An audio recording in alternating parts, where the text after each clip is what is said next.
Ninakaw nila hindi lang ang puso ko, kundi pati na rin ang huling pamana ng aking ama. Habang pinaplansa ko ang damit niya para sa aming kasal, siya na may nagpapakasaya sa kama namin kasama ang babaeng tinawag niyang partner.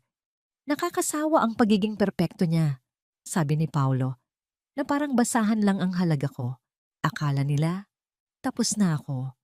Pero mula sa kadilimang ito, babangon ang Clarissa na hindi nila nakilala, handang maningil. Kaya ba nilang harapin ang impyernong nilikha nila? Nakakasawa na ang pagiging perpekto ni Clarissa, babe. Masyado siyang mabait, masyadong maasikaso, hanggang sa puntong nakakasakal na. I'm just marrying her for the grand heritage. Isang pirma lang. At sa atin na ang lahat ng pinaghirapan ng tatay niya. Ang boses ni Paulo ay malamig at puno ng pagkabagot. Tila ba ang babaeng tinutukoy niya ay isang lumang kagamitan lamang na balak na niyang idispensa. Sa loob ng madilim na walk-in closet, nakatayo si Clarissa Montenegro, tila isang ribultong unti-unting nagkakadurog-durog sa bawat salitang kanyang naririnig. Sa kanyang mga kamay ay mahigpit niyang hawak ang isang puting polo na dumaan sa ilalim ng mainit na plansa ng 3 beses kaninang umaga dahil gusto niyang magmukhang kagalang-galang ang kanyang mapapangasawa sa kanilang huling hapunan bago ang kasal. Ang bango ng paboritong pabango ni Paulo na nakakapit sa tela ay tila naging lason na unti-unting sumasakal sa kanyang hininga. Narinig niya ang malakas at mapang-asar na tawa ni Isabela Rivera, ang babaeng itinuturing niyang matalik na kaibigan at kasosyo sa negosyo. Naramdaman ni Clarissa ang panginginig ng kanyang sariling mga tuhod, kaya dahan-dahan siyang sumandal sa dingding ng aparador upang hindi siya tuluyang mabuwal. Ang bawat kataga ni Paulo ay tila mga matatalim na karayom na isa-isang itinutusok sa kanyang puso. Ngunit wala siyang magawa, kundi ang manatiling tahimik. Kinagat niya ang kanyang sariling daliri, ibinaon ang mga ngipin sa balat, hanggang sa malasahan niya ang bahagyang pait ng dugo. Sapat na upang pigilan ang isang malakas na hagulgol na gustong kumawala sa kanyang lalamunan. You're so bad, Paulo. Pero paano si Doña Carmen? Alam mo namang paborito niya si Clarissa dahil sa utang na loob sa pamilya Montenegro. Ang malambing na boses ni Isabela ay may halong panunubok. Tila ba tinitiyak nito ang katapatan ng lalaking kasama niya sa silid. Narinig ni Clarissa ang pagkiskis ng sapatos ni Paulo sa sahig habang lumalapit ito kay Isabela. My mom? Don't worry, babe. Mas excited pa si Doña Carmen na makuha ang mga ari-arian ni Clarissa kaysa sa akin. She's just playing the role of a loving mother-in-law. Pag nakuha na natin ang pirma ni Clarissa sa transfer of shares bukas, itatapon na namin siya sa kalsada na parang basura. Sa pagkakataong yon, naramdaman ni Clarissa ang isang kakaibang pakiramdam na higit pa sa sakit. Ito ay ang lamig ng katotohanan na gumapang mula sa kanyang mga talampakan hanggang sa kanyang buong pagkatao. Ang kanyang mga pangarap tungkol sa isang masayang pamilya, ang mga gabing ipinagpuyatan niya, ang mga papeles ng hotel upang matulungan si Paulo, at ang lahat ng sakripisyong ibinigay niya para sa pamilya nito ay naglaho na parang usok. Ang kanyang mga mata, na dati ay puno ng pag-asa at pagmamahal, ay tila naging 2 tuyong balon ng pait. Dahan-dahan niyang binitawan ang polo na kanyang hawak at ito ay dahan-dahang bumagsak sa sahig. Tila isang puting bandila ng pagsuko sa kanyang dating buhay. Pinanood niya ang anino ng 2 tao sa labas ng pintuan ng aparador na naglalapit at nagtatagpo sa gitna ng silid, sa mismong kama na dapat ay magiging saksi ng kanilang unang gabi bilang mag-asawa. Ang marahas na pagpintig ng kanyang puso ay tila isang babala na hindi na siya ang dating Clarissa na madaling maloko ng mga matatamis na salita. Sa kailaliman ng kanyang gumuho na mundo, isang tanong ang paulit-ulit na umalingaw-ngaw sa kanyang isipan, tila isang sumpa na hindi niya matakasan. Kung ang lahat ng nakikita at nararamdaman niya ay isang malaking kasinungalingan, mayroon pa bang puwang ang katotohanan at hustisya sa mundong pinili niyang tirhan? O sadyang ang pag-ibig ay isang patibong na dinisenyo upang sirain ang mga taong may pinakamalinis na puso? Nakalabas si Clarissa sa madilim na silid nang hindi napapansin. Bit-bit ang bigat na tila isang dambuhalang bato na nakadagan sa kanyang dibdib. Ang bawat hakbang niya palayo sa silid na yon ay tila paglalakad sa ibabaw ng mga basag na bubog, mahapdi, at bawat kislot ay nag-iiwan ng sugat sa kanyang kaluluwa. Nang sumunod na umaga, ang sikat ng araw na pumasok sa bintana ay hindi nagdala ng pag-asa, kundi isang malupit na paalala ng balatkayong kailangan niyang isuot. Pinanood niya ang kanyang sarili sa salamin habang maingat na naglalagay ng kolorete upang itago ang namamagang mga mata. "Good morning, sweetheart. Bakit parang hindi ka nakatulog?"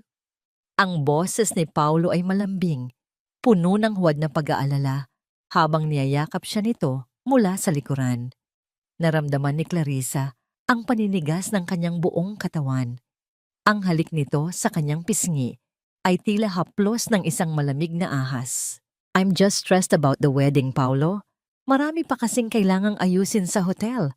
Tugon niya, pilit na pinatitibay ang kanyang boses kahit na ang bawat himaymay ng kanyang puso ay sumisigaw sa pandidiri. "Don't overwork yourself, babe.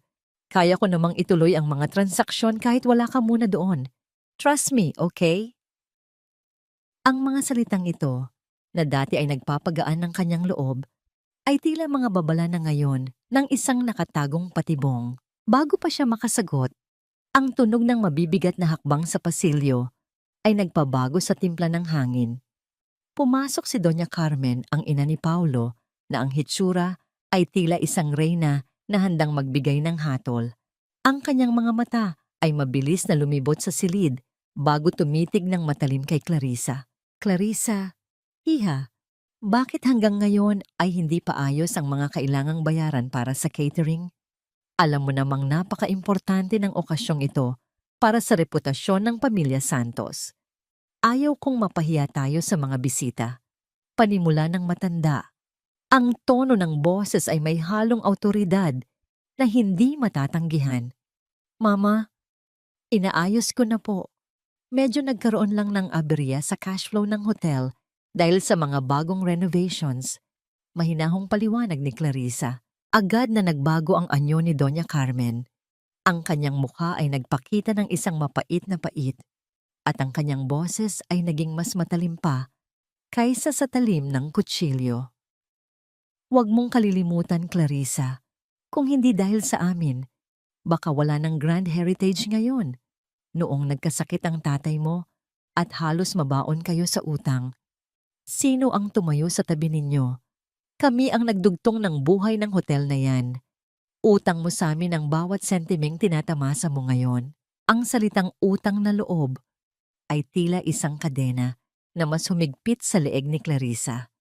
Alam niya ang katotohanan na ang tulong na ibinigay ng mga Santos noon ay may kalakip na interes na unti-unti nang kumakain sa kanyang pagkatao.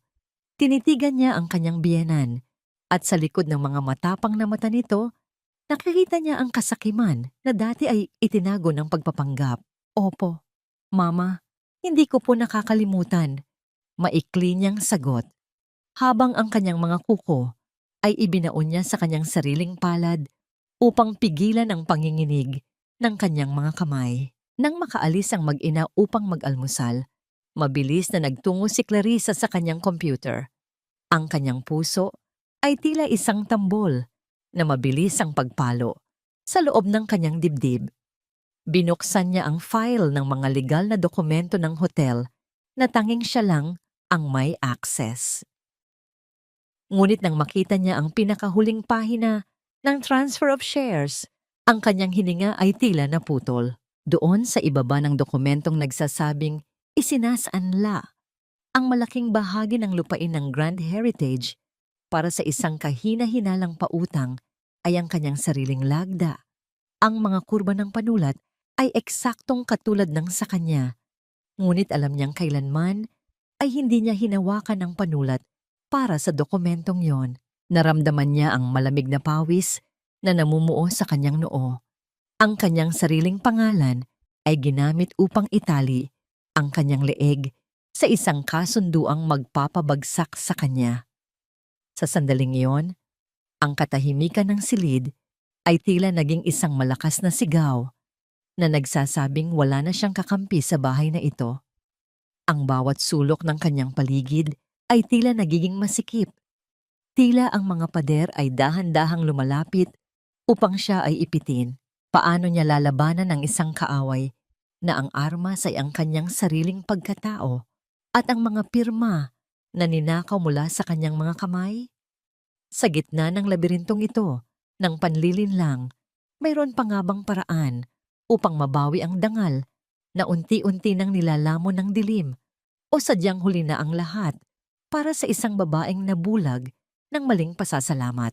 Ang bawat yabag ng sapatos ni Isabela sa makintab na marmol na sahig ng lobby ng Grand Heritage ay tila isang deklarasyon ng pananakop.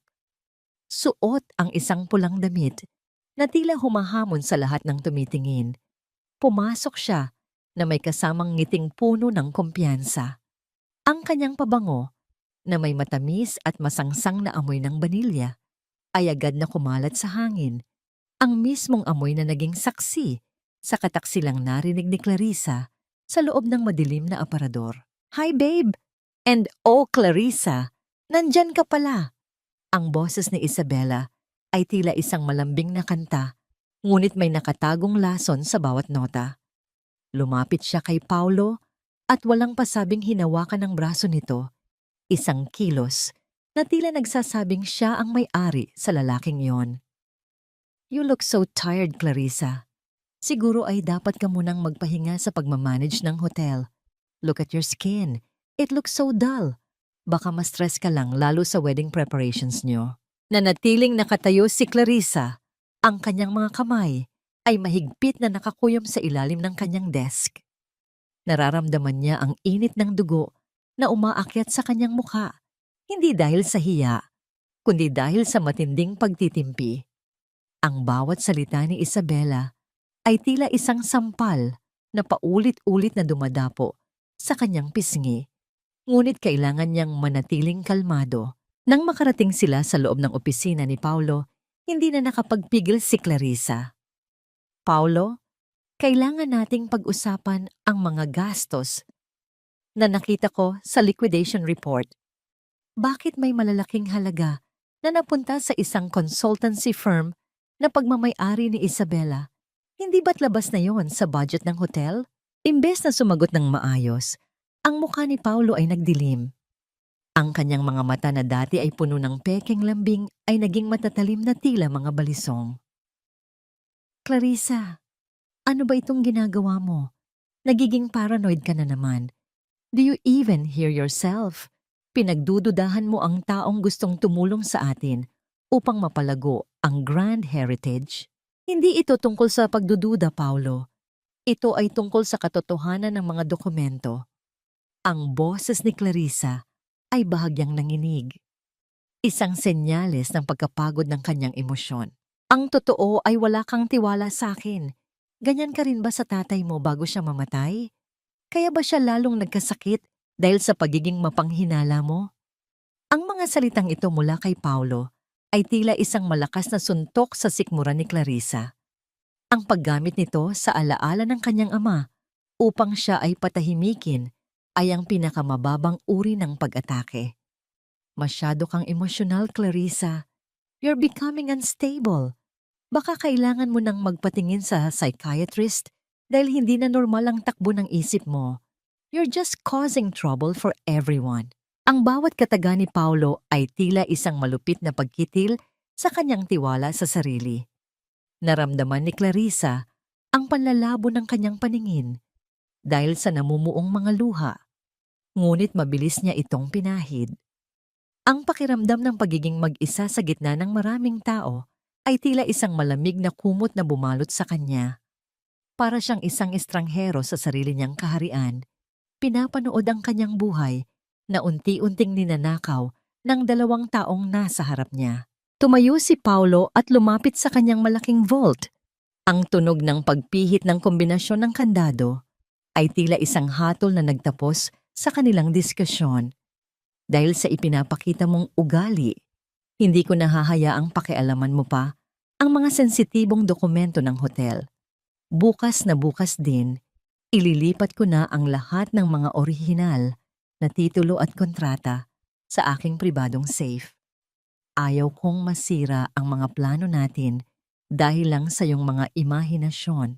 Nanigas si Clarissa sa kanyang kinatatayuan. Kung magagawa ni Paulo na itago ang mga dokumentong yon sa isang lugar na hindi niya maabot, mawawala ang tanging ebidensya na hawak niya upang mabawi ang lahat. Ang bawat segundo ay tila naging isang mabilis na agos ng tubig na hindi niya mapigilan. Napatingin siya sa vault at pagkatapos ay sa mapanuyang ngiti ni Isabela na tila nagdiriwang na sa kanilang tagumpay. Sa kailaliman ng kanyang gabi, habang ang kadiliman ay tila naging mas talamak, isang tanong ang hindi nagpatulog kay Clarissa. Kung bukas ay tuluyan nang mawawala ang kanyang alas, mayroon pa nga bang puwang para sa isang himala? O sadyang itinakda na ang kanyang pagbagsak sa mismong mga kamay na pinili niyang pagkatiwalaan ng kanyang buong buhay? Ang ulan sa labas ng Grand Heritage ay tila walang balak huminto. Ang bawat patak nito sa malapad na salamin ng bintana ay bumubuo ng mahahabang linya ng kalungkutan na tila mga luha ng langit. Nakatayo si Clarissa sa rooftop. Ang kanyang buhok ay bahagyang nadidilig ng ambon, habang ang kanyang mga mata ay nakapako sa malayo, sa mga ilaw ng siyudad na tila maliliit na bituin na hindi niya kayang abutin. Ang bawat paghinga niya ay mabigat, puno ng pait at ng isang uri ng pagod na hindi kayang pawiin ng anumang pahinga. Hindi niya namalayan ang paglapit ng isang anino sa kanyang likuran, isang presensya na nagdala ng bigla ang init sa gitna ng malamig na gabing iyon. Si Rafael ay naroon, hindi nagsasalita, hindi humihingi ng atensyon. Inilabas niya ang isang malapad na payong na yari sa matibay na tela at dahan-dahang itinaas ito sa ibabaw ng ulo ni Clarissa. Ang bawat galaw niya ay may ingat, tila natatakot na mabasag ang katahimikan na bumabalot sa dalaga. Ang pamana ng iyong ama ay hindi kailanman mananakaw ng mga taong walang dangal. Ang boses ni Rafael ay malalim at kalmado. Isang boses na tila nagbibigay ng kanlungan sa isang taong laging nakalantad sa bagyo. Lumingon si Clarissa. Ang kanyang mga mata ay namumugto sa luha na kanina pa niya pinipigilan.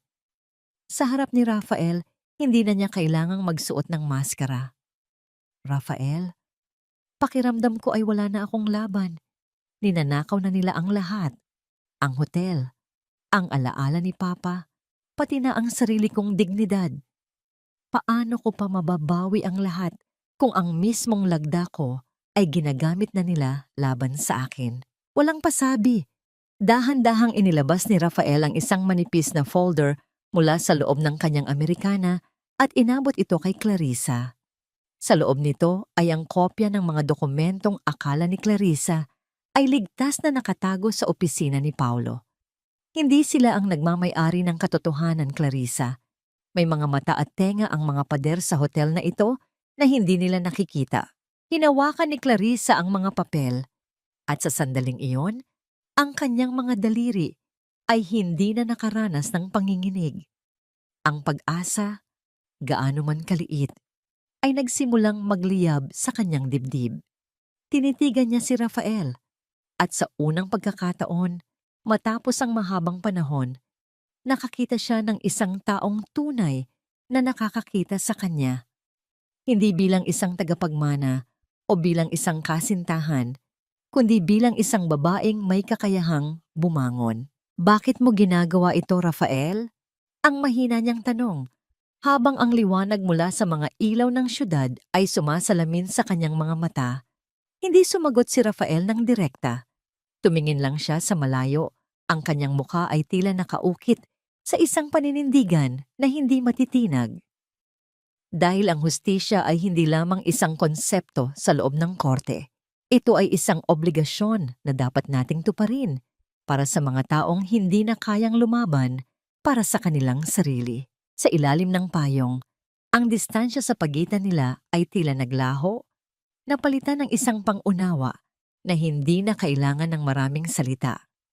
Ang bawat sandali ay naging saksi sa isang koneksyon na unti-unting bumubuo, isang uri ng pagkakaibigan na puno ng paggalang at ng isang lihim na pangako ng proteksyon.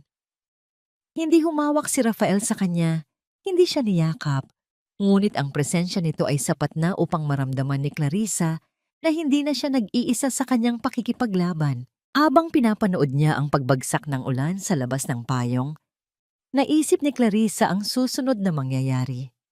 Mayroon lamang silang 2 araw bago tuluyang itago ni Paulo ang lahat ng ebidensya sa kanyang pribadong vault.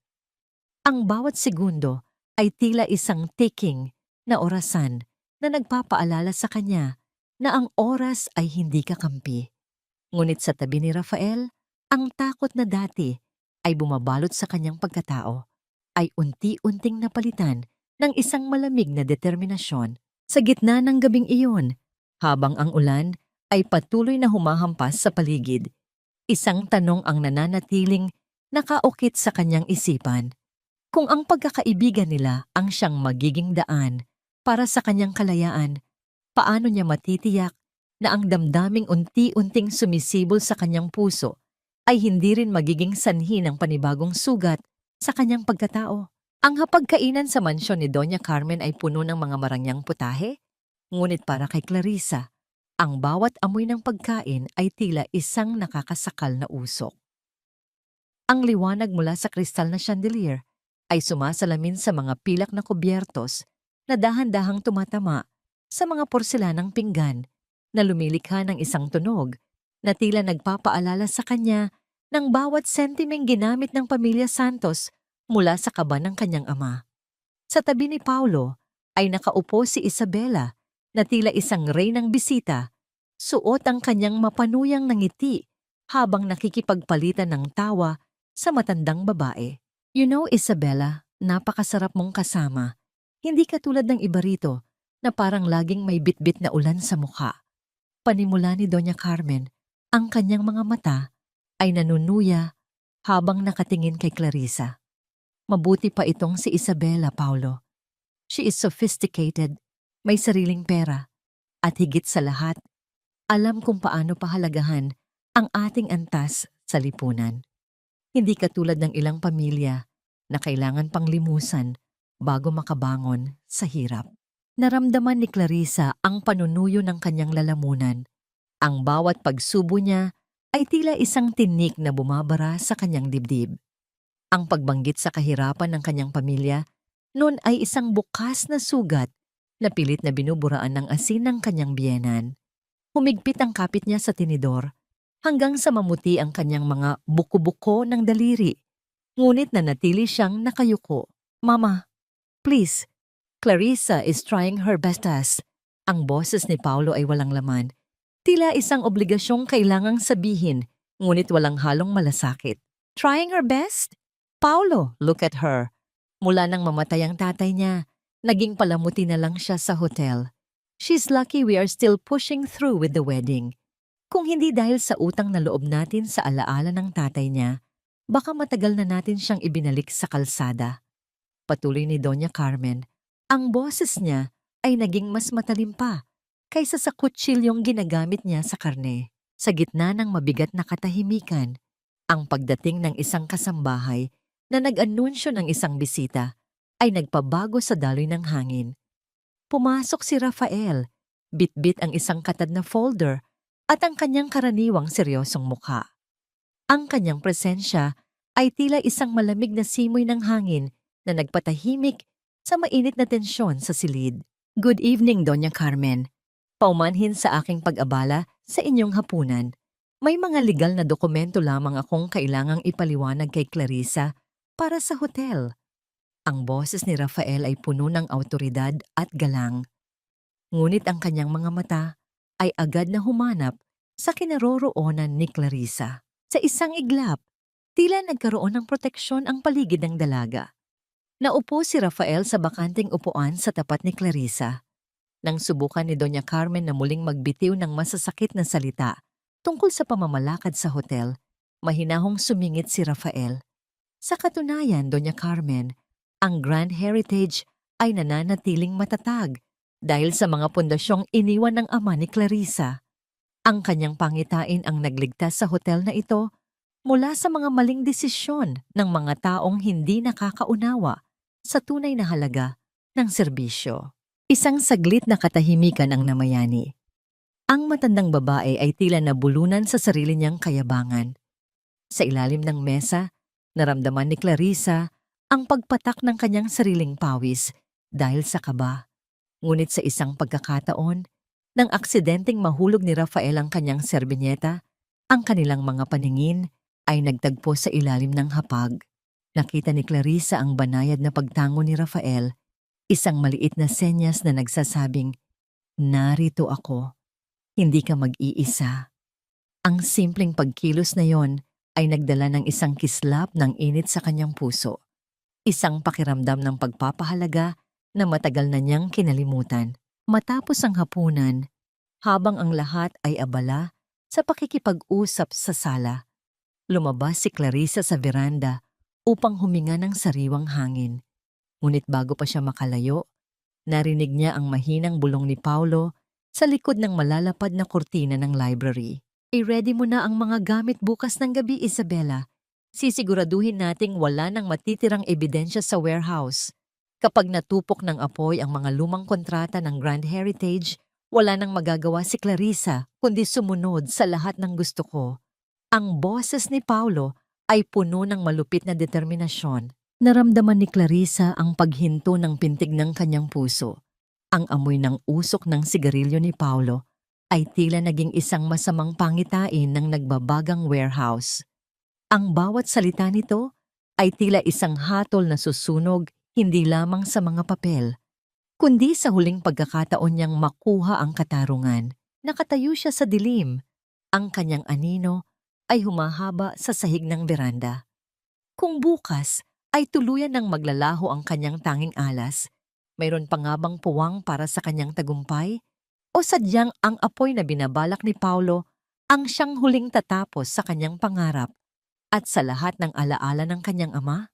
Ang katahimikan ng madaling araw sa lumang gusali ng Grand Heritage ay tila isang mabigat na kumot na bumabalot sa bawat sulok ng warehouse.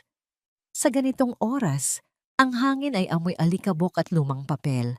Mga labi ng mga pangarap ng kanyang ama na tila unti-unti nang nilalamon ng limot. Maingat ang bawat hakbang ni Clarissa. Halos hindi sumasayad ang kanyang mga paa sa malamig na sahig upang hindi lumikha ng anumang ingay nagigising sa mga natutulog na gwardiya. Sa tabi niya, si Rafael ay tila isang matatag na anino. Ang kanyang bawat galaw ay puno ng kalkulasyon at proteksyon. Ang tanging liwanag na tumatanglaw sa kanila ay ang manipis na sinag mula sa isang maliit na flashlight. Ang bawat pagtama ng ilaw sa mga nagtataasang estante ay nagpapakita ng mga kahon na puno ng kasaysayan ng hotel. Nanginginig ang mga kamay ni Clarissa habang binubuklat ang mga naninilaw na dokumento. Ang bawat paglipat niya ng pahina ay lumilikha ng mahinang kaluskos na tila ba bumubulong sa kanya ang mga alaala ng kanyang ama, nagmamakaawang huwag hayaang muling mabura ang katotohanan. "Rafael, wala rito. Puro mga lumang resibo lang ang nakikita ko." Bulong ni Clarissa, ang kanyang boses ay puno ng kaba at pagod. Naramdaman niya ang panginginig ng kanyang buong katawan habang ang oras ay patuloy na tumatakbo laban sa kanila. Bago pa man makasagot si Rafael, ang tanging pinagkukunan nila ng liwanag ay unti-unting kumukurap hanggang sa tuluyan itong mamatay. Ang biglaang kadiliman ay tila isang malupit na kaaway na bumalot sa kanila. Sa loob ng ilang sandali, ang tanging naririnig ni Clarissa ay ang mabilis na pagtibok ng kanyang sariling puso na tila isang tambol na nagbababala sa kanyang pandinig. Sa dilim, ang lahat ng kanyang takot ay tila nagkaroon ng buhay. "Clarissa, huwag kang gagalaw. Nandito lang ako." Ang boses ni Rafael ay malapit. Napakalapit na tila nararamdaman ni Clarissa ang banayad na init ng hininga nito sa kanyang noo. Dahan-dahang naramdaman ni Clarissa ang isang kamay na humawak sa kanyang braso, isang haplos na hindi naghahanap ng anuman kundi ang magbigay ng lakas. Ang paghawak ni Rafael ay matatag at puno ng paggalang, sapat na upang mapawi ang panalamig ng kanyang mga kalamnan. Sa gitna ng kadilimang iyon, tila naging mas matalas ang lahat ng kanyang pakiramdam. Ang amoy ng malinis na sabon at ang kaisipang may isang taong handang sumama sa kanya sa panganib ay nagdulot ng isang kakaibang init sa kanyang dibdib. Isang pakiramdam na matagal na niyang kinalimutan. Sa piling ni Paulo, "I'm here, Clarissa. Don't be scared. We're in this together." Mahinang dagdag ni Rafael, ang kanyang tinig ay tila isang angkla sa gitna ng malakas na alon. Muling sumindi ang ilaw nang ayusin ni Rafael ang baterya ng flashlight. Ang sinag nito ay tumama sa isang itim na folder na nakatago sa pinakailalim ng isang lumang cabinet. Mabilis itong kinuha ni Clarissa at nang buksan niya ito, ang kanyang hininga ay tila napatigil. Naroon ang mga orihinal na kontrata ng Grand Heritage, ang mga dokumentong nagpapatunay na ang pagpirma ni Paulo sa pautang ay walang pahintulot ng board at ang pirma ni Clarissa ay isang huwad na kopya lamang. Ang tinta ng mga dokumento ay tila naging isang armas na handa niyang gamitin upang bawiin ang kanyang buhay. "Nahanap natin, Rafael. Nahanap natin."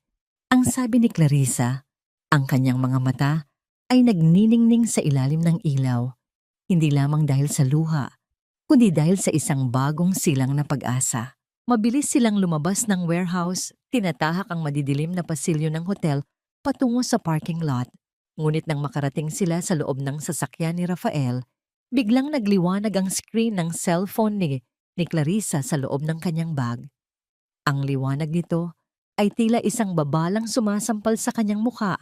Sa gitna ng katahimikan, binuksan ni Clarissa ang mensahe at ang bawat salita ay tila isang malamig na tubig na ibinuhos sa kanyang buong pagkatao. Ang mensahe ay galing kay Paulo. "Clarissa, asan ka? I'm here in front of your bedroom door. Bakit hindi ka sumasagot? We need to talk about the wedding plan. Now." Ang katahimikan sa loob ng sasakyan ay naging nakabibingi. Napatingin si Clarissa sa orihinal na kontratang hawak niya at pagkatapos ay sa screen ng kanyang phone. Ang panganib na akala niya ay naiwan na nila sa warehouse ay tila naghihintay na sa kanya sa mismong pintuan ng kanyang silid.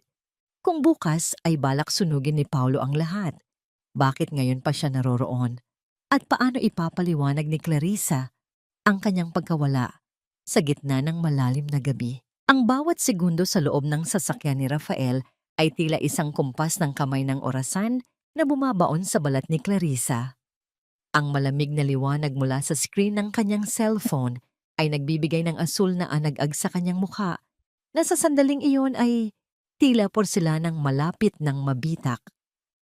Hindi niya maalis ang paningin sa pangalan ni Paulo na kumukurap sa screen, isang babala na ang kanyang mundong itinatago ay malapit ng mabangga sa malupit na realidad. "Clarissa, makinig ka sa akin." Ang boses ni Rafael ay mahinahon, tila isang malalim na lawa na hindi natitino ng bagyo. Hindi niya inalis ang paningin sa kalsada, habang mabilis ngunit maingat na binabaybay ang daan pabalik sa mansyon. "Huwag kang magpapakita ng takot. Ang takot ang tanging armas na ginagamit niya laban sa'yo. Isipin mo ang folder na hawak mo. Isipin mo ang katarungan para sa iyong ama." Humigpit ang kapit ni Clarissa sa itim na folder na nakapatong sa kanyang kandungan. Ang gasgas na balat nito ay nagpapaalala sa kanya na mayroon siyang sandata. Ngunit ang kanyang puso ay tila isang maliit na ibon na walang tigil sa pagpagpag ng pakpak sa loob ng isang masikip na hawla. "Paano kung mahalata niya, Rafael? Paano kung makita niyang basa ang laylayan ng damit ko dahil sa ulan?" Dahan-dahang itinigil ni Rafael ang sasakyan sa isang madilim na bahagi malapit sa likurang pintuan ng mansyon, ang pintuang madalas gamitin ng mga kasambahay at bihirang mapansin ni Paulo. Bago lumabas si Clarissa, hinawakan ni Rafael ang kanyang kamay. Isang mabilis at matatag na pisil na naghatid ng init sa kanyang nalamigang mga daliri. Huminga ka ng malalim. I'll stay here until I know you're safe inside. Kung ang paglakad ni Clarissa patungo sa kusina ay tila pagpiga sa bawat natitira niyang lakas. Upang magkaroon ng dahilan ng kanyang paglabas ng silid, dahan-dahan siyang kumuha ng isang basong kristal at pinuno ito ng malamig na tubig mula sa dispenser. Hinayaan niya ang bawat patak ng tubig na lumikha ng maliliit na ripples sa baso. Tila ba sinusubukan niyang pakalmahin ang sarili niyang diwa. Nang marating niya ang itaas na palapag, naroon si Paulo, nakasandal sa hamba ng kanyang pintuan. Ang anino nito ay mahaba sa pasilyo, tila isang madilim na figura na handang lumamon sa anumang liwanag. Ang kanyang mga mata ay naniningkit habang pinapanood ang bawat galaw ni Clarissa. Saan ka galing? Kanina pa ako kumakatok, Clarissa. I even sent you several messages. Ang boses ni Paulo ay mababa. May halong pagdududa na tila isang laso na dahan-dahang kumakalat. Itinaas ni Clarissa ang baso ng tubig. Ang kanyang muka ay nanatiling blangko sa kabila ng panlalamig ng kanyang mga tuhod. Uminom lang ako ng tubig, Paulo. I couldn't sleep. Iniwan ko ang phone ko sa loob dahil ayaw kong maistorbo ang pahinga ko. Is there something so urgent na kailangan mong pumunta rito sa gitna ng gabi? Lumapit si Paulo. Ang amoy ng alak at mamahaling tabako ay humahalo sa hangin. Dahilan upang makaramdam si Clarissa ng bahagyang pagduwal. Hinawakan ni Paulo ang isang hibla ng buhok ni Clarissa. Pinaglalaruan ito sa kanyang mga daliri. You look pale. At bakit tila malamig ang balat mo? Are you sure you're just drinking water? I'm just tired, Paulo. Ang wedding preparations, ang mga problema sa hotel, it's taking a toll on me. Tugon ni Clarissa. Pilit na iniiba ang direksyon ng usapan habang ang folder na itinatago niya sa ilalim ng kanyang robe ay tila bumibigat sa bawat segundo. Ngumisi si Paulo, isang ngisi na hindi umaabot sa kanyang mga mata. Don't worry, sweetheart. Pagkatapos ng kasal, wala ka nang kailangang alalahanin pa. I will take care of everything. Pati ang mga lumang gamit sa warehouse, ipapaayos ko na bukas. Masyado nang madami ang kalat doon, baka maging mitsa pa ng sunog. Ang huling salitang binitawan ni Paulo ay tila isang mitsa na nagliyab sa isipan ni Clarissa. Ang kumpirmasyon ng balak nitong pagsunog sa ebidensya ay nagdulot ng isang matalim na kirot sa kanyang dibdib. Sa kabila ng takot, isang malamig na determinasyon ang bumangon sa kanyang pagkatao. Sige, Paulo. I need to rest now. Maikli niyang sabi, sabay pasok sa kanyang silid at dahan-dahang isinara ang pinto. Nang masiguro niyang nakaalis na ang lalaki, napasandal si Clarissa sa likuran ng pinto. Ang kanyang hininga ay gumuho sa isang tahimik na hikbi. Niyakap niya ang folder sa kanyang dibdib, ang tanging katibayan ng katotohanan sa gitna ng mundong puno ng pagkukunwari. Sa labas, ang ulan ay tila tumigil na. Ngunit sa loob ng kanyang puso, ang tunay na bagyo ay nagsisimula pa lamang. Naisip niya si Rafael na naghihintay sa dilim, ang tanging taong nakakita sa kanyang sugatang kaluluwa nang walang panghuhusga. Sa gitna ng gabi, habang ang buong mansyon ay tila bumabalik sa isang mapanlinlang na kapayapaan, isang tanong ang nananatiling nakatusok sa kanyang isipan.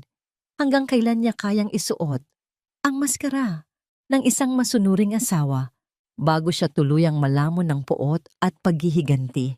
Ang liwanag ng umaga na pumasok sa malaking bintana ng silid ni Clarissa ay tila isang malupit na saksi sa kanyang puyat na katawan at sugatang diwa.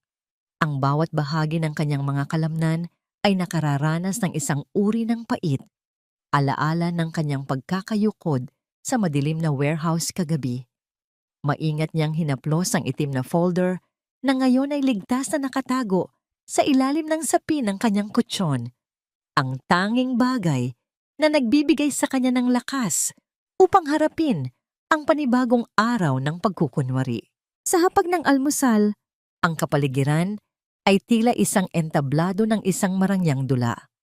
Ang bawat marahang pagtama ng porselanang tasa sa platito ay lumilikha ng isang matalas na tunog na tila humihiwa sa katahimikan. Naroon si Doña Carmen, maingat na humihigop ng kanyang kape, habang ang kanyang mga mata ay tila naghahanap ng anumang butas sa balat kayo ni Clarissa. Sa tabi nito, si Isabela ay nakaupo na tila ba siya na ang reyna ng tahanan. Suot ang isang sutlang damit na kulay rosas na tila kumukutitap sa ilalim ng liwanag. Clarissa, iha, mukhang hindi maganda ang gising mo. Masyado ka bang napagod sa pag-iwas sa amin kagabi? Ang boses ni Doña Carmen ay puno ng mapanuyang lambing. Isang uri ng pagpaparating ng mensahe na hindi siya nakakaligtas sa paningin nito. Medyo masama lang po ang pakiramdam ko, Mama. Baka dahil na rin sa pabago-bagong panahon? Mahinahong sagot ni Clarissa, habang pinipilit niyang huwag manginig ang kanyang mga kamay sa paghawak ng tinidor. Biglang kinuha ni Isabela ang isang maliit na sobre mula sa kanyang mamahaling bag at inilapag ito sa mesa nang may kasamang malapad na ngiti. Ang bawat galaw niya ay puno ng pagmamayabang, tila isang mananayaw na alam na siya ang bida. Don't worry, Clarissa. Para gumaan ang loob mo, narito na ang huling resibo ng bayad para sa bagong interior ng Grand Heritage. Ako na ang nag-asikaso nito para hindi ka na ma-stress. Naramdaman ni Clarissa ang panlalamig ng kanyang mga daliri. Alam niya ang ibig sabihin nito.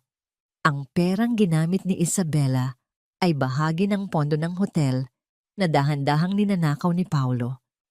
Bago pa siya makasagot, muling nagsalita si Doña Carmen. Ang kanyang boses ay tila isang hatol na walang puwang para sa pagtutol. Napakabait mo talagang bata, Isabela. Kita mo na, Clarissa. Kung hindi dahil sa malasakit ni Isabela, baka tuluyan nang nabulok ang hotel niyo. Isabela even helped me settle a very old debt na matagal nang gumagambala sa pamilya Santos. Utang na loob namin sa kanya ang katahimikan ng aming dangal. Sa sandaling iyon, ang mga salita ni Doña Carmen ay tila naging isang malaking katanungan sa isipan ni Clarissa. Isang matandang utang?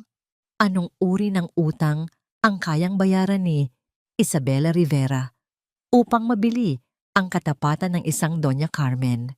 Habang nagpapatuloy ang pag-uusap ng dalawa, napansin ni Clarissa ang isang bahagyang pagkislap sa loob ng bag ni Isabela na naiwan ng bahagyang bukas. Dahil sa isang pagkakataon na tumayo si Doña Carmen upang sagutin ang isang tawag, at si Paulo naman ay abala sa kanyang cellphone sa kabilang bahagi ng silid, lumapit si Clarissa sa kinaroroonan ni Isabela. Ang bawat tibok ng kanyang puso ay tila isang mabilis na kumpas na nagpapapaalala sa kanya ng panganib. Sa loob ng bag ni Isabela, nakita niya ang isang dulo ng dokumentong may tatak na hindi niya inaasahan. Rivera Holdings and Bank of the Orient. Ang Rivera Holdings ay ang kumpanyang nagpahiram ng malaking pautang na may malupit na interes sa Grand Heritage. Ang pangalang akala ni Clarissa ay isang simpleng investor lamang ay ang mismong kamay na sumasakal sa leeg ng hotel ng kanyang ama. Hindi lamang mistress si Isabela. Siya ang arkitekto ng pagbagsak ng kaban ng Grand Heritage. Ang bawat tulong na ibinibigay nito ay tila isang dahan-dahang paghila sa pisi na magpapabagsak sa kanila sa hukay. May kinukuha ka ba, Clarissa? Ang boses ni Isabela ay biglang narinig mula sa likuran, malamig at puno ng panunubok. Mabilis na iniurong ni Clarissa ang kanyang kamay, ang kanyang hininga ay tila naging isang manipis na hibla ng hangin. Lumingon siya nang may kasamang pilit ng ngiti habang nararamdaman ang panginginig ng kanyang mga tuhod. Wala, Isabela. Akala ko lang ay nahulog ang iyong lipstick. Tumitig si Isabela ng matagal. Ang kanyang mga mata ay naniningkit. Tila ba sinusubukang basahin ang bawat iniisip ni Clarissa. Be careful, Clarissa. Ang pagiging mausisa ay minsan nagdadala ng kapahamakan. Just focus on being a beautiful bride. I'll take care of the heavy stuff. Nang makaalis si Isabela, naiwan si Clarissa na nakatayo sa gitna ng marangyang silid. Pakiramdam niya ay lalong sumikip ang hawlang kinapapalooban niya. Ngunit sa likod ng takot, may isang bagong kaalaman na nagsilbing mitya ng kanyang galit. Ngayon ay alam na niya ang tunay na mukha ng kaaway. Si Isabela Rivera ay hindi lamang isang babaeng pumatol sa may asawa. Siya ang laso na dahan-dahang pumapatay sa huling alaala ng kanyang ama. Sa kailaliman ng kanyang gabi, habang muli siyang humihiga at nakikinig sa katahimikan ng mansyon, isang tanong ang hindi nagpatahimik sa kanya. Kung si Isabela ang nagmamay-ari ng utang ng pamilya Santos, ibig bang sabihin ay matagal na ring ibinenta ni Paulo ang kanyang sariling ina para lamang sa yaman? At sa gitna ng labirintong ito ng kataksilan, mayroon pa nga bang puwang para sa isang wagas na pag-ibig o sadyang ang lahat ng tao sa paligid niya ay may kanya-kanyang presyo para sa kanilang kaluluwa? Ang bawat paghinga ni Clarissa ay tila isang pagsisikap na hanguin ang sarili mula sa ilalim ng isang malalim na dagat ng kawalan. Ang pagtuklas na si Isabela Rivera ang nasa likod ng Rivera Holdings ay tila isang huling piraso ng puzzle na bumuo sa larawan ng kanyang kapahamakan. Nakatayo siya sa gitna ng maliit na hardin sa likod ng hotel, ang lugar kung saan madalas maupo ang kanyang ama noong nabubuhay pa ito upang pagmasdan ang paglubog ng araw. Ang amoy ng mga basang sampagita ay humahalo sa malamig na simoy ng gabi. Nagdadala ng mga gunitang tila mga haplos ng isang multo sa kanyang balat. Hindi nagtagal, narinig niya ang marahang pagtapak ng mga sapatos sa damuhan, isang pamilyar at matatag na ritmo na nagbigay ng bahagyang kapanatagan sa kanyang nanginginig na puso. Dumating si Rafael, suot ang kanyang madilim na Amerikana na tila naging tanging kanlungan ni Clarissa sa gitna ng nagngangalit na bagyo ng kataksilan. Rafael, it's worse than we thought. Hindi lang siya Mistress Rafael, si Isabela. Siya ang may-ari ng utang ng pamilya Santos. She's Rivera Holdings. Ang boses ni Clarissa ay halos isang bulong, puno ng hinagpis at pagkabigla. Huminto si Rafael sa kanyang tabi. Ang kanyang presensya ay tila isang pader na humaharang sa malupit na hangin. Tinitigan niya si Clarissa ng may malalim na pag-unawa. Ang kanyang mga mata ay nagniningning sa ilalim ng malamig na liwanag ng buwan. I suspected it, Clarissa. Ang bilis ng pagpasok ng kapital sa hotel ay hindi normal. Ginamit nila ang kahinaan ni Paulo at ang kasakiman ni Doña Carmen upang itali ang Grand Heritage sa isang kontratang hindi nyo kayang bayaran. Naramdaman ni Clarissa ang panlalambot ng kanyang mga tuhod. Napahawak siya sa malamig na sandalan ng bangko. Ang kanyang mga daliri ay tila nawalan ng init. So wala na talagang paraan. Paulo sold me. He sold his mother. And he sold my father's legacy for a woman who is essentially his boss. Dahan-dahang lumapit si Rafael. Sa isang pagkakataong tila tumigil ang pag-ikot ng mundo, hinubad niya ang kanyang Amerikana at maingat na isinampay ito sa mga balikat ni Clarissa. Ang init na nagmumula sa tela na may bahagyang amoy ng kanyang paboritong sandalwood ay tila isang yakap na nagpatahimik sa panginginig ng dalaga. Hinayaan ni Rafael na manatili ang kanyang kamay sa balikat ni Clarissa ng ilang segundo. Isang tahimik na pangako na hindi niya ito bibitawan. May paraan pa, Clarissa. The more they feel they are winning, the more they become careless. Ang pagmamay-ari ni Isabela sa Rivera Holdings ay isang double-edged sword.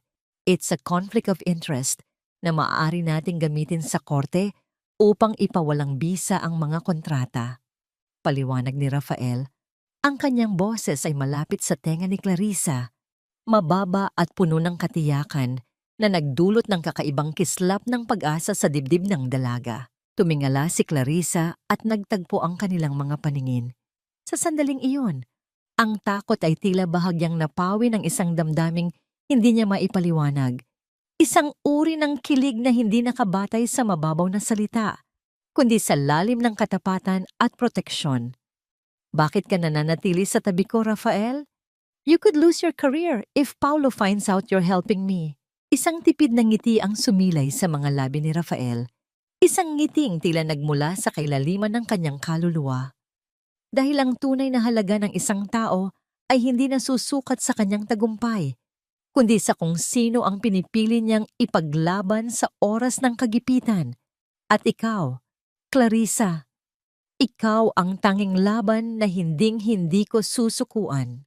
Ang mga salitang iyon ay tila isang awit na nagpagaling sa ilang bahagi ng sugatang puso ni Clarissa. Ngunit ang sandali ng kapayapaan ay agad na nabasag nang marinig niya ang pagtawag ni Paulo mula sa malayo. Ang boses nito ay tila isang laso na muling dinala ng hangin, mapilit at puno ng pag-aari. Mabilis na lumayo si Clarissa, ibinalik ang Amerikana kay Rafael nang may halong panghihinayang. Pumasok siya sa loob ng mansyon at natagpuan si Paulo na nakatayo sa gitna ng sala. May hawak na isang malaking puting kahon na may nakataling gintong laso. Ang mukha ni Paulo ay puno ng isang uri ng katuwaan na nagpataas ng balahibo ni Clarissa. "Clarissa, sweetheart, look what arrived today." Masayang sabi ni Paulo habang dahan-dahang binubuksan ng kahon. Inilabas niya ang isang marangyang wedding dress, puno ng mga kristal at mamahaling lace na tila kumikinang sa ilalim ng liwanag ng chandelier. "Ito ang isusuot mo sa susunod na linggo, ang simbolo ng ating pagsasama at ang bagong simula ng Grand Heritage sa ilalim ng aking pamamahala." Tinitigan ni Clarissa ang puting damit na sa kanyang paningin ay tila isang marangyang shroud o telang pamburol para sa kanyang kalayaan. Ang bawat kristal dito ay tila mga mata ng mga taong nagtaksil sa kanya. Habang hinahaplos ni Paulo ang tela ng may kasakiman, naramdaman ni Clarissa ang isang matinding hapdi sa kanyang lalamunan. "Bagay na bagay ito sa iyo, Clarissa. Perfect for a perfect bride." Dagdag ni Paulo, ang kanyang boses ay tila isang bulong ng demonyo habang inilalapit ang damit sa katawan ni Clarissa. Nakatayo si Clarissa, hindi makagalaw, habang ang anino ng kasal ay dahan-dahang lumalamon sa kanyang buong pagkatao. Sa likod ng kanyang isipan, naririnig pa rin niya ang pangako ni Rafael sa hardin. Ngunit sa harap ng puting damit na ito, ang tanong ay tila mas lalong naging matalim. Hanggang kailan siya makakatagal sa pagsuot ng puting maskarang ito bago ang apoy ng katotohanan ay tuluyang tumupok sa lahat ng kanyang natitirang lakas. Ang bawat kristal na nakatahi sa marangyang gown na nakabalandra sa harap ni Clarissa ay tila mga nanunuya at malalamig na mata na nakatingin sa kanyang kaluluwa. Ang puting tela ay napakakinang, napakaperpekto, ngunit para sa kanya, ito ay tila isang malapad na telang pamburol na nakatakdang lumingkis sa kanyang huling hininga ng kalayaan. Habang hinahawakan ni Paulo ang mahabang belo, ang bawat haplos nito sa kamay ng lalaki ay lumilikha ng mahinang tunog ng pagkiskis ng lace na tila isang babala ng paparating na panganib. "Isukat mo na ito, Clarissa. I want to see how my beautiful bride looks before the big day." Ang boses ni Paulo ay malambing, ngunit may nakatagong awtoridad na hindi tumatanggap ng pagtanggi. Sa gilid ng silid, pumasok si Doña Carmen kasunod si Isabela. Ang dalawang babae ay tila mga buwitreng naghihintay sa kanilang biktima. Ang matandang babae ay lumapit at hinawakan ang panga ni Clarissa. Tinitingnan ang kanyang mukha na tila ba tinitiyak kung ang kalidad ng kanyang balat ay sapat para sa imaheng gusto nilang ipakita sa publiko. "Dapat kang magpasalamat, Clarissa. Isabella spent so much time choosing the best designer for you. Ang suwerte mo dahil kahit hindi mo na kaya ang ganitong karangya dahil sa mga utang ng hotel nyo, narito ang pamilya Santos para sagipin ang dangal mo." Ang boses ni Doña Carmen ay puno ng kaplastikan. Bawat salita ay may layuning ipaalala kay Clarissa ang kanyang pagkakautang. Napilitan si Clarissa na isukat ang damit.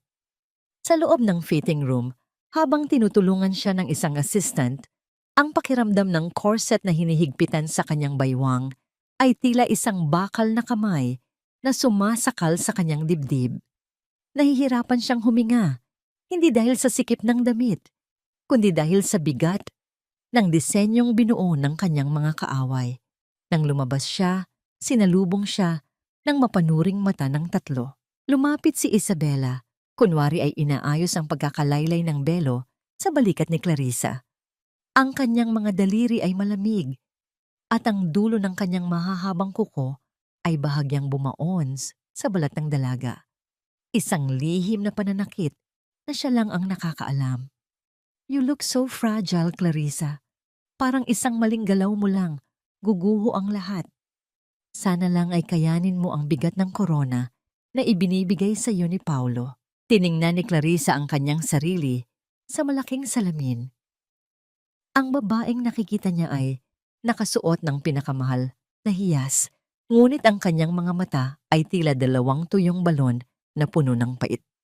Sa sandaling iyon, ang alaala ng kanyang ama ay biglang sumagi sa kanyang isipan, ang paraan ng paghaplos nito sa kanyang buhok. Noong bata pa siya, ang tapat na pagmamahal na walang hinihinging kapalit. Ang kaibahan ng alaalang iyon sa realidad na kinapapalooban niya ngayon ay tila isang malalim na sugat na muling bumuka.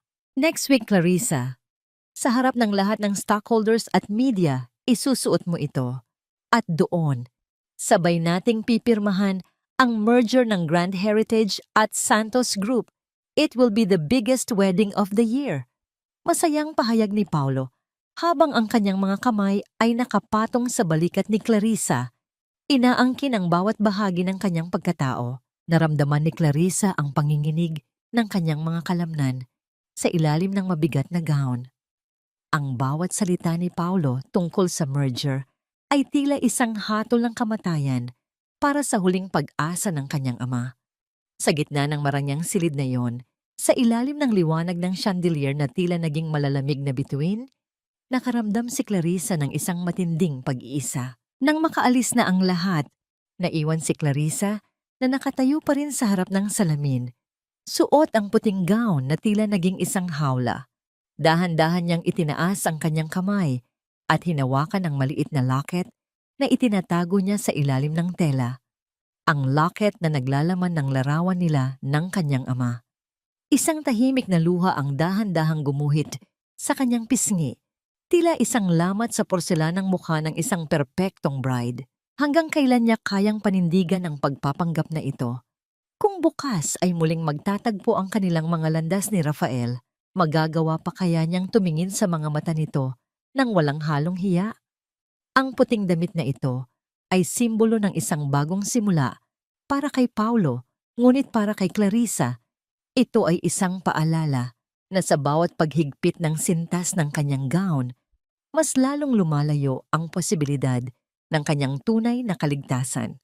Ang huling gabi bago ang nakatakdang pagdiriwang ay tila isang mahaba at madilim na pasilyo na walang katapusan. Sa loob ng kanyang silid, nakaupo si Clarissa sa tapat ng kanyang vanity mirror, ngunit hindi ang kanyang sariling refleksyon ang kanyang pinagmamasdan. Ang kanyang mga daliri ay dahan-dahang humahaplos sa mga pahina ng dokumentong nakuha nila ni Rafael mula sa warehouse. Ang bawat titik at pirma sa mga papel na yon ay tila mga buhay na saksi na handang sumigaw ng katotohanan sa oras na dumating ang tamang pagkakataon. Naramdaman niya ang malamig na pawis sa kanyang mga palad, isang senyales ng kaba na hinaluan ng isang matinding pananabik para sa katarungan. Ang katahimikan ng mansyon ay nabasag ng mahinang tunog ng pagbukas ng pinto sa balcony. Hindi na kailangang lumingon ni Clarissa upang malaman kung sino ang dumating. Ang amoy ng sariwang hangin at ang pamilyar na presensya na nagdadala ng kapanatagan ay sapat na upang malaman niyang naroon si Rafael. Huminto ang lalaki sa kanyang likuran. Ang anino nito ay sumabay sa liwanag ng lampara. Tila isang bantay na hindi kailanman natutulog. Handa na ang lahat, Clarissa. Ang mga orihinal na papeles ay nasa ligtas na kamay na. at ang mga testigo ay handang lumitaw sa sandaling ibigay mo ang hudyat. Ang boses ni Rafael ay mababa, puno ng katiyakan na tila isang matatag na pundasyon sa gitna ng gumigibang mundo. Tumayo si Clarissa at humarap sa kanya. Sa ilalim ng malabo na liwanag, nakita niya ang pag-aalala sa mga mata ni Rafael, isang emosyong hindi kailanman ipinakita sa kanya ni Paulo sa loob ng maraming taon. Salamat, Rafael. Kung hindi dahil sa iyo, baka tuluyan na akong nilamon ng dilim sa bahay na ito. Natatakot ako, pero mas natatakot akong mamatay ang alaala ni Papa nang walang katarungan. Dahan-dahang itinaas ni Rafael ang kanyang kamay, tila nag-aalangan sa simula. Ngunit sa huli, ay marahan niyang hinawakan ang mga daliri ni Clarissa. Ang init ng kanyang palad ay tila isang daloy ng lakas na pumasok sa bawat himaymay ng katauhan ng dalaga. Hindi ka mag-iisa bukas, Clarissa. Sa bawat hakbang mo, sa gitna ng bulwagang iyon, asahan mong naroon ako sa likuran mo. You are the strongest woman I've ever known. At bukas, makikita ng buong mundo ang tunay na ningning ng isang Montenegro. Ang sandaling iyon ay binalot ng isang uri ng katahimikan na hindi nakakasakal, kundi puno ng mga pangakong hindi na kailangang bigkasin pa. Naramdaman ni Clarissa ang isang kakaibang pagpintig sa kanyang dibdib, isang pakiramdam na mas matamis kaysa sa anumang lason na ipinatikim sa kanya ni Paulo. Ito ang tunay na kahulugan ng pag-asa, ang malaman na may isang taong naniniwala sa iyo sa kabila ng iyong mga sugat, ngunit ang kapayapaang iyon ay agad na nabulabog ng malakas na tawanan mula sa ibabang palapag. Ang boses ni Isabela at Paulo ay umalingaw-ngaw sa buong mansyon, tila mga marahas na tunog na humihiwa sa gabi. Nagdiriwang na ang mga kaaway, kampante sa kanilang inaakalang tagumpay. Narinig ni Clarissa ang pagkiskis ng mga baso ng wine sa isa't isa, isang pagpupugay sa isang bukas na akala nila ay kanila. Listen to them, Rafael. Akala nila ay tapos na ang laban. Bulong ni Clarissa. Ang kanyang mga mata ay naniningkit sa determinasyon. Hayaan mo silang magsaya, Clarissa. Ang pinakamatamis na tagumpay ay yaong dumarating sa oras na akala ng kaaway ay nakuha na nila ang lahat. Tugon ni Rafael bago siya dahan-dahang lumabas muli sa balcony na tila isang anino na naglaho sa kadiliman. Naiwan si Clarissa na nakatayo sa gitna ng silid. Ang kanyang puso ay tila isang tambol na naghahanda para sa isang digmaan. Tiningnan niyang muli ang wedding gown na nakasabit sa sulok, ang puting tela na tila naging isang baluti para sa kanyang gagawing pagsalakay.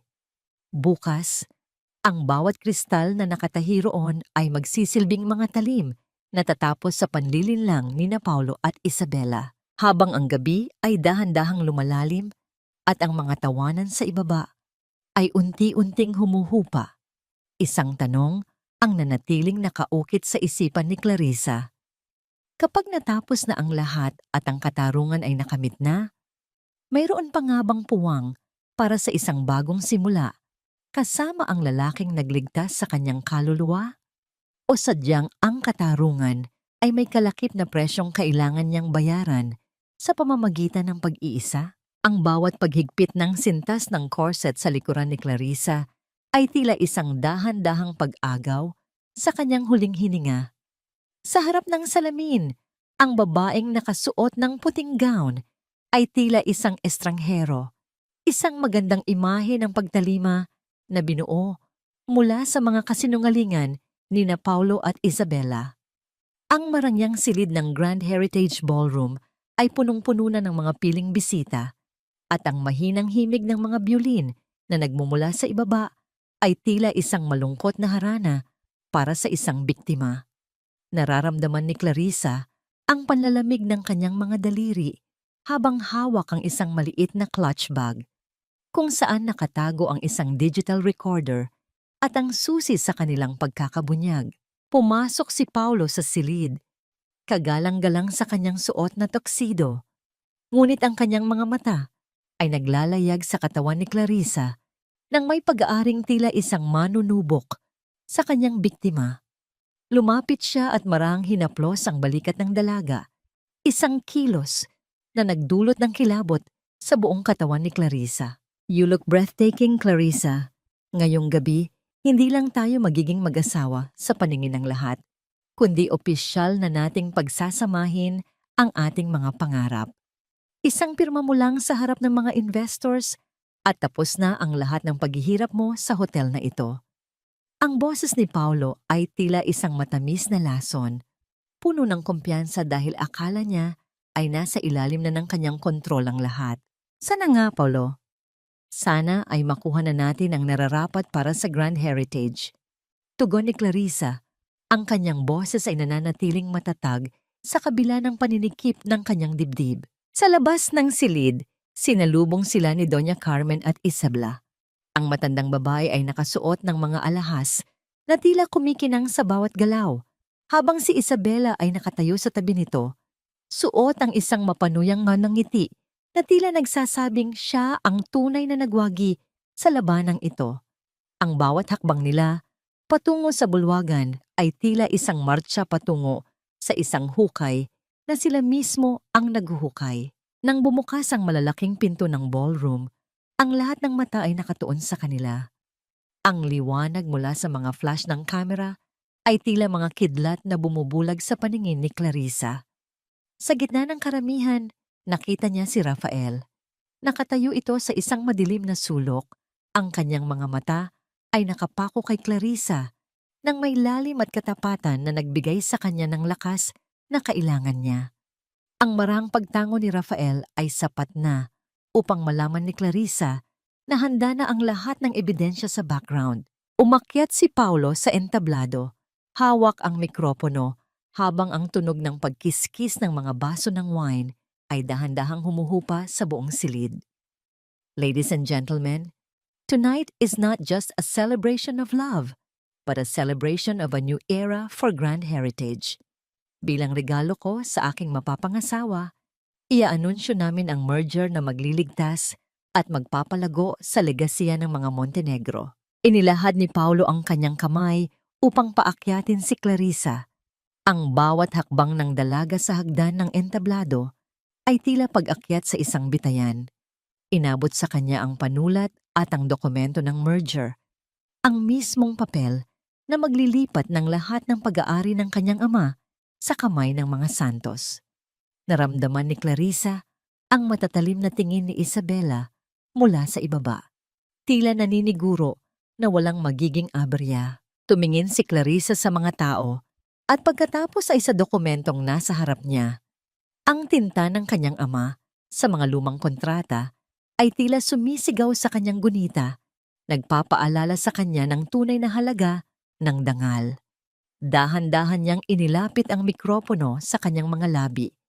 Ang kanyang hininga ay gumuho sa isang sandali ng katahimikan na tila tumagal ng ilang siglo. Bago ko lagdaan ang dokumentong ito, nais ko munang magpasalamat sa aking mapapangasawa. Panimula ni Clarissa, ang kanyang boses ay umalingaw-ngaw sa bawat sulok ng ballroom. Malamig at puno ng isang awtoridad na hindi inaasahan ng sinuman.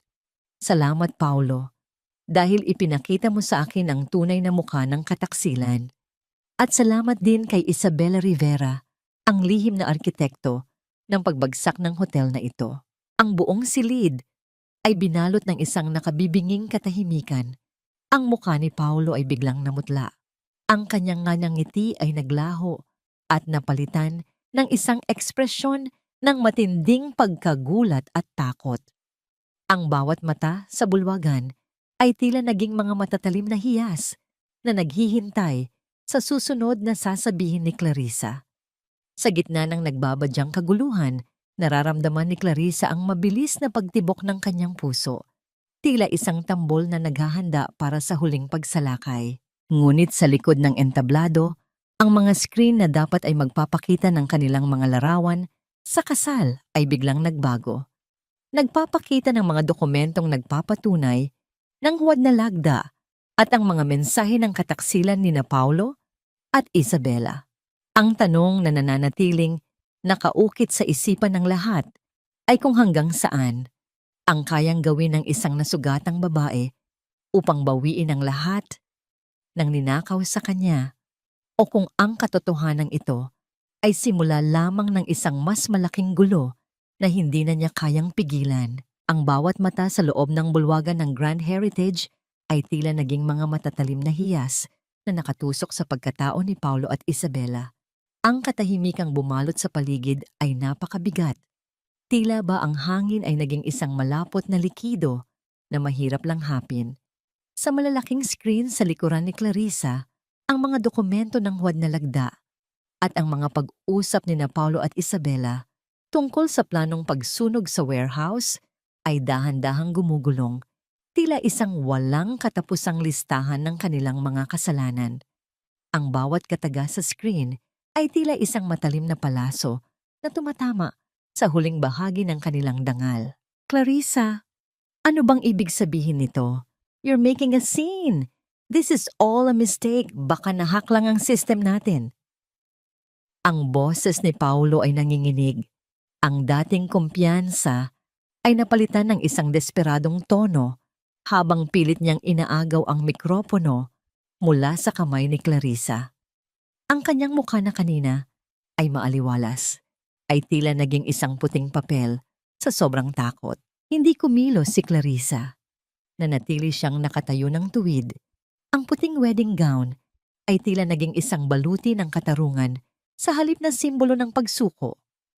Tinitigan niya si Paulo ng diretso sa mga mata at sa unang pagkakataon, hindi na takot ang nakita ng lalaki roon, kundi ang isang malamig na apoy ng isang babaeng tapos na sa pagiging biktima. Ang tanging pagkakamali rito, Paulo, ay ang akalang hindi ko malalaman ang lahat. Inakala mong ang katahimikan ko ay kahinaan at ang pagmamahal ko sa legasiya ni Papa ay magbubulag sa akin sa iyong kasamaan. Sa ibaba ng entablado, si Isabela ay tila isang rebultong unti-unting nagkakabitak-bitak. Ang kanyang mapanuyang ngiti ay naglaho, napalitan ng isang ekspresyon ng matinding hiya, habang ang mga bisita ay nagsimulang magbulungan. Ang tunog ng kanilang mga boses ay tila isang mabilis na agos ng tubig na bumabalot sa kanya. Sinubukan niyang lumabas ng bulwagan, ngunit ang bawat daan ay tila hinarangan ng mga mapanuring tingin ng mga taong dati ay hinahangaan siya. Si Doña Carmen naman ay napaupo sa kanyang upuan. Ang kanyang mga kamay ay nanginginig habang hinahawakan ang kanyang mamahaling kwintas, na tila ba ito ang tanging bagay na magliligtas sa kanya mula sa kahihiyan. Ang bawat hiyas na suot niya ay tila naging mabigat na kadena na nagpapaalala sa kanyang pakikipagsabwatan sa kasamaan. Mula sa madilim na bahagi ng ballroom, lumabas si Rafael kasama ang dalawang lalaking nakauniporme ng pulis at isang opisyal mula sa bangko. Ang bawat hakbang ni Rafael ay puno ng awtoridad. Ang kanyang presensya ay tila isang huling hatol na magtatapos sa dula-dulaan ni Paulo. Nang makarating siya sa paanan ng entablado, tumingin siya kay Clarissa at sa isang maliit na pagtango, ipinarating niya ang lahat ng suportang kailangan ng dalaga. Mr. Paulo Santos, you are under investigation for fraud, forgery, and attempted arson.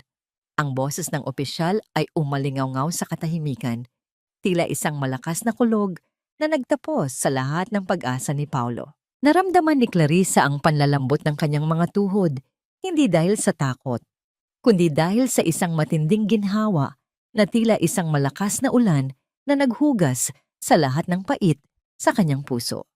Pinanood niya ang pagkapahiya ni Paulo habang ito ay dahan-dahang inilalayo sa entablado.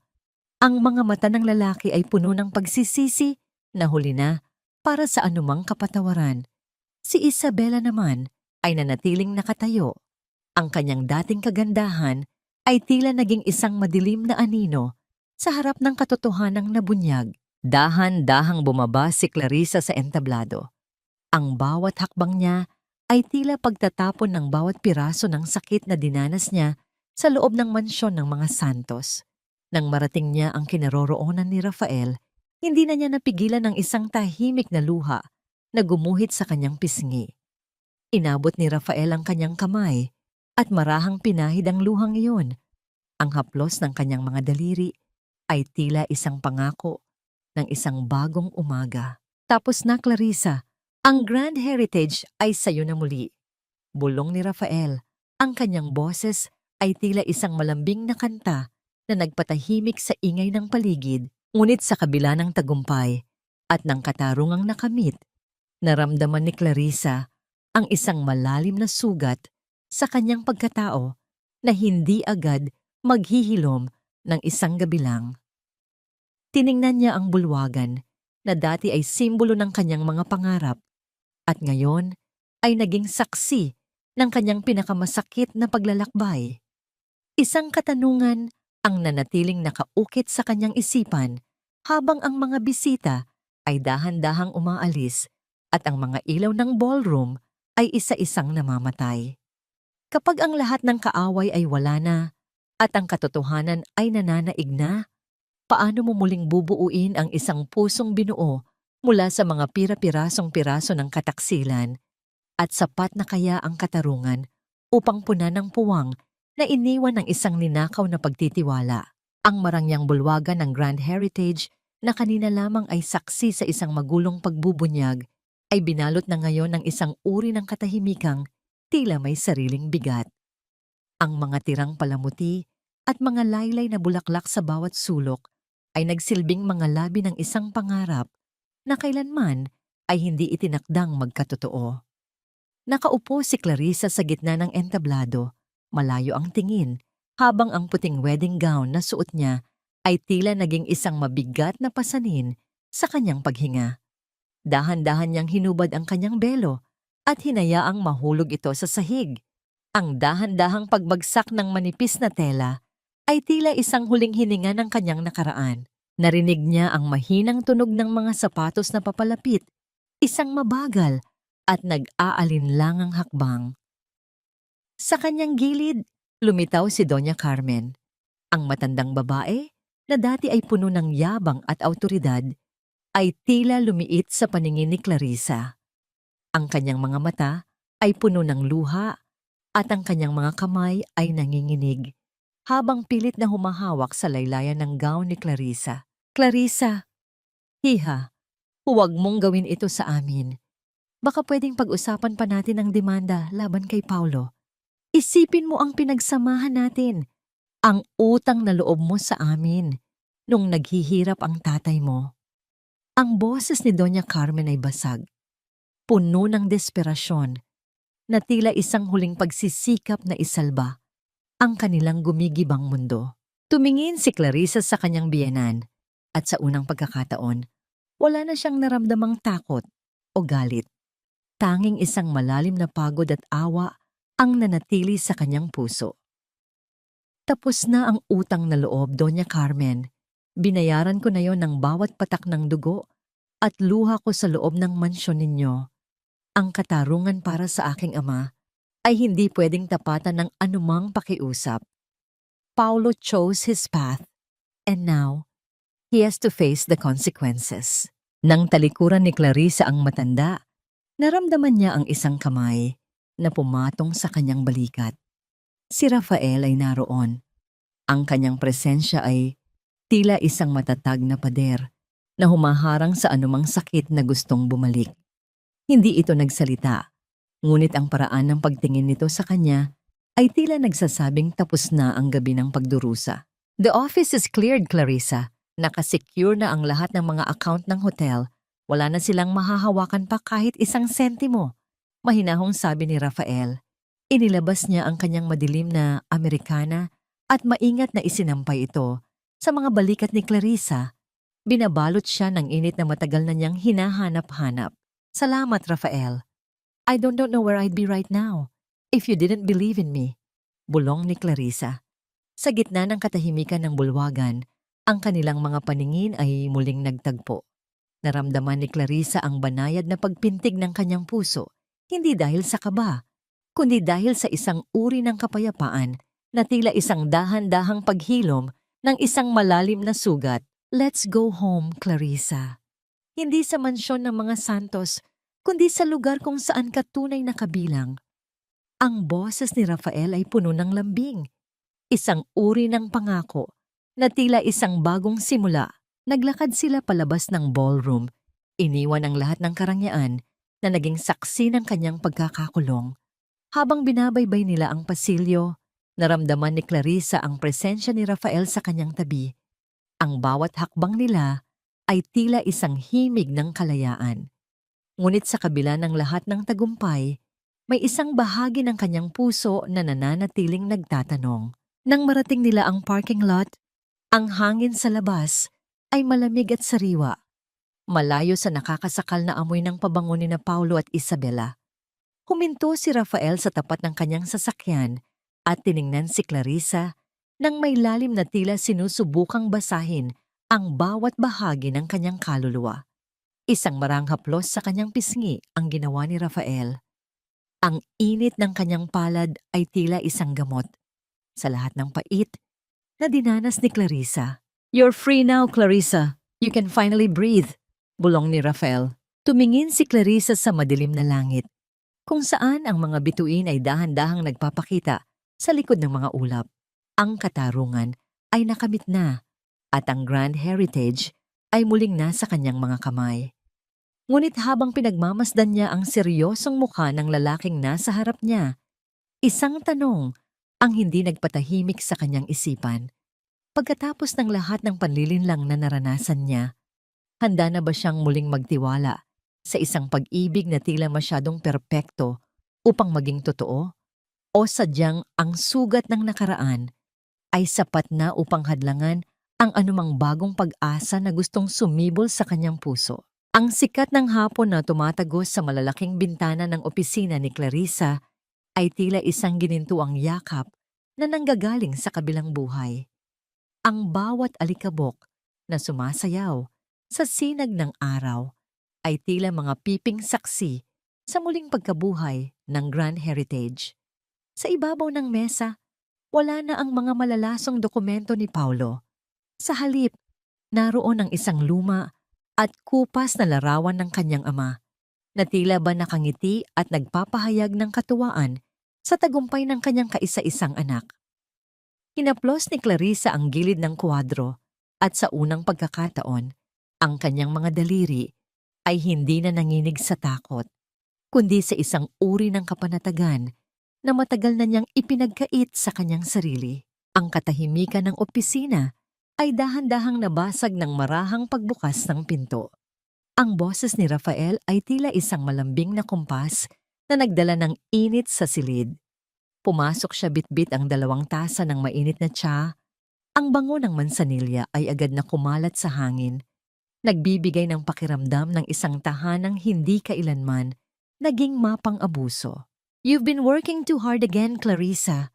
Ang Grand Heritage ay hindi na mawawala sa'yo. It's time to let yourself breathe," mahinahong sabi ni Rafael habang inilalapag ang tasa sa mesa. Ang kanyang mga mata ay nananatiling nakatitig kay Clarissa nang may lalim na tila ba binabasa ang bawat himaymay ng paggaling ng kanyang kaluluwa. "Minsan natatakot pa rin ako, Rafael.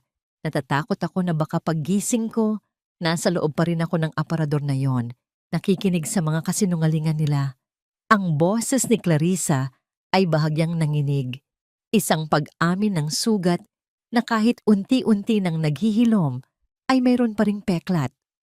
"Pero kapag nakikita kita, naaalala ko na ang katotohanan ay mas malakas kaysa sa anumang panlilinlang." Dahan-dahang lumapit si Rafael sa kanya.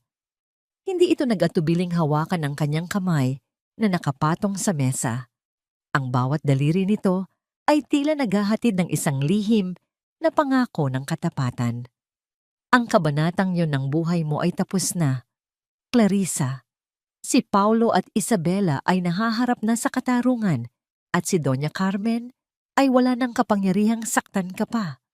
Ang tanging dapat mong isipin ngayon ay kung paano mo isusulat ang susunod na pahina." Ang sandaling iyon ay binalot ng isang uri ng kilig na hindi nagmumula sa mga mabulaklak na salita, kundi sa malalim na seguridad na nararamdaman ni Clarissa. Ang pagtingin ni Rafael sa kanya ay tila isang salamin na nagpapakita ng isang babaeng matatag, matalino, at karapat-dapat mahalin ng walang kondisyon. Marahang itinaas ni Rafael ang kamay ni Clarissa at idinampi ang kanyang mga labi sa likuran nito. Isang halik na puno ng paggalang at ng isang matagal ng kinimkim na pagsinta. Hindi ko alam kung paano kita pasasalamatan, Rafael. You stayed even when I was at my worst. Bulong ni Clarissa. Ang kanyang mga mata ay nagniningning hindi dahil sa pait, kundi dahil sa pag-asa. I stayed because I know who you are, Clarissa. At hinding-hindi ako aalis. Tugon ni Rafael.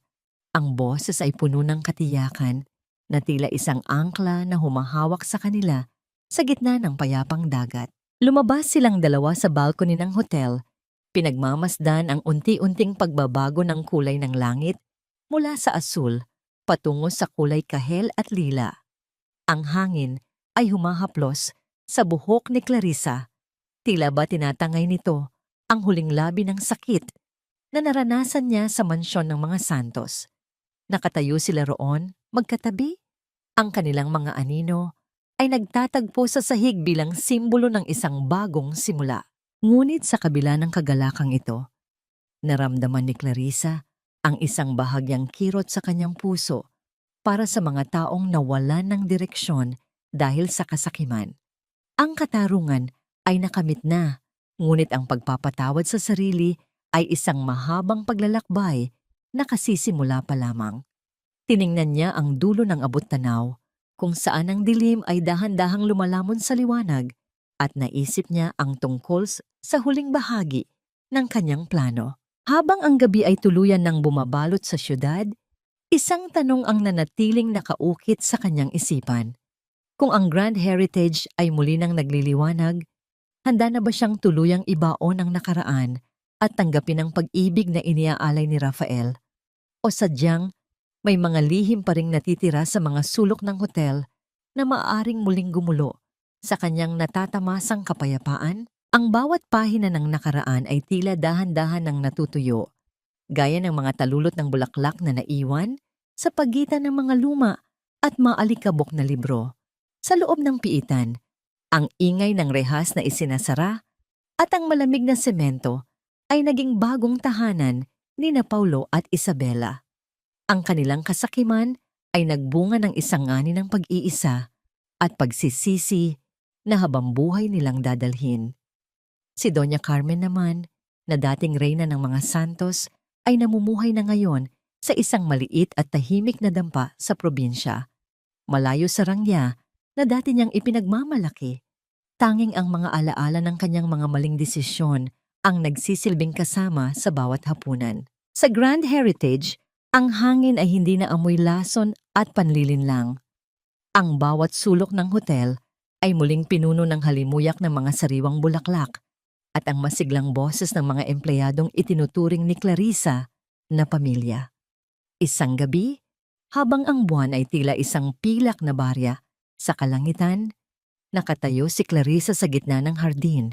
Suot ang isang simpleng asul na damit na tila sumasalamin sa kapayapaan ng kanyang diwa.